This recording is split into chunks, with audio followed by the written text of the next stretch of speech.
And now we have Ryan. All right. So today I'm going to talk to you all about the Virginia Institute of Marine Science. All right, a little bit about VIMS. VIMS is an acronym for Virginia Institute of Marine Science. That's what we're going to use from now on. It's easier to say.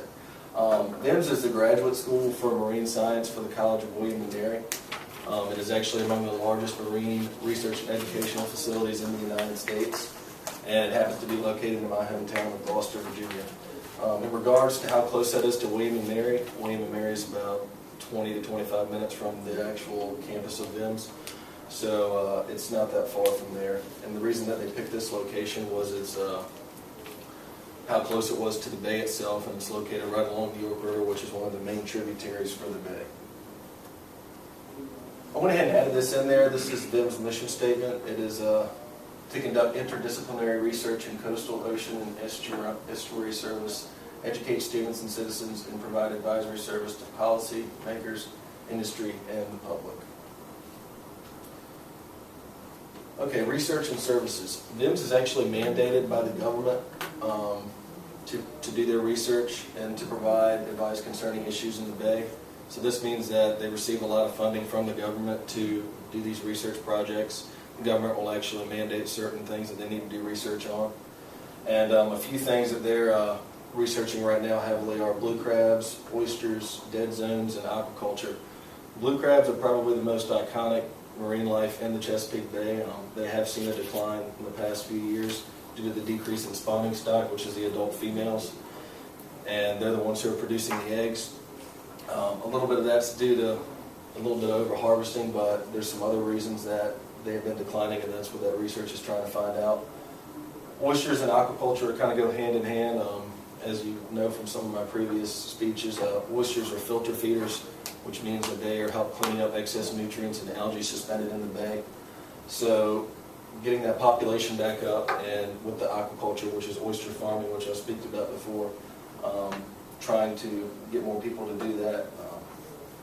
That is something else that they're researching on and trying to promote. Dead zones are areas in the bay where the oxygen is so depleted that no marine life can actually live. In these areas, it will actually turn the seafloor black, and it smells like rotten eggs.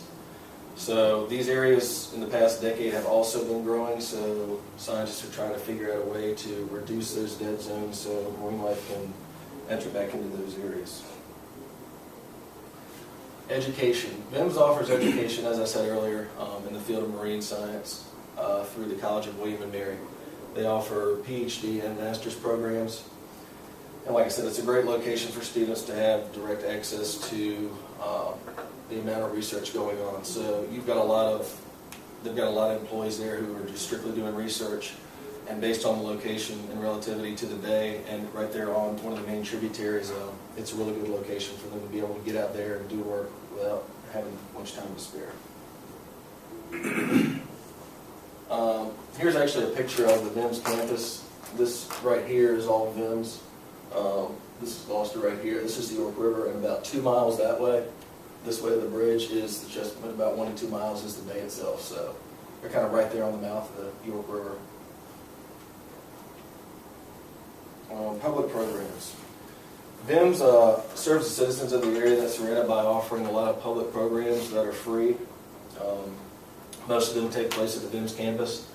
I remember coming up in school, they would actually send some people out with different marine animals. They'd come to the elementary schools and teach a little bit about different things. So they do come out and do promotional stuff as well, but most of it takes place at the VIMS campus.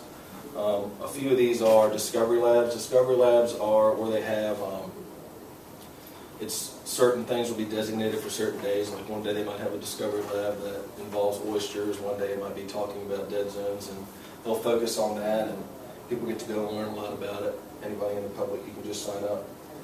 After hours lecture series is where they'll have scientists who specialize in certain fields come in and talk to a group of people about certain hot topics that are going on in research at that given time. And in the summertime, during the summer months, on Saturdays, they do have public tours, so you can go down there and get a tour of the facility and see what's going on. I was able to interview somebody from VIMS. Her name was Katie McMillan. She's an outreach specialist. So what she does is she has a lot to do with these public programs. She's trying to promote, what VIMS is doing and why they're doing it.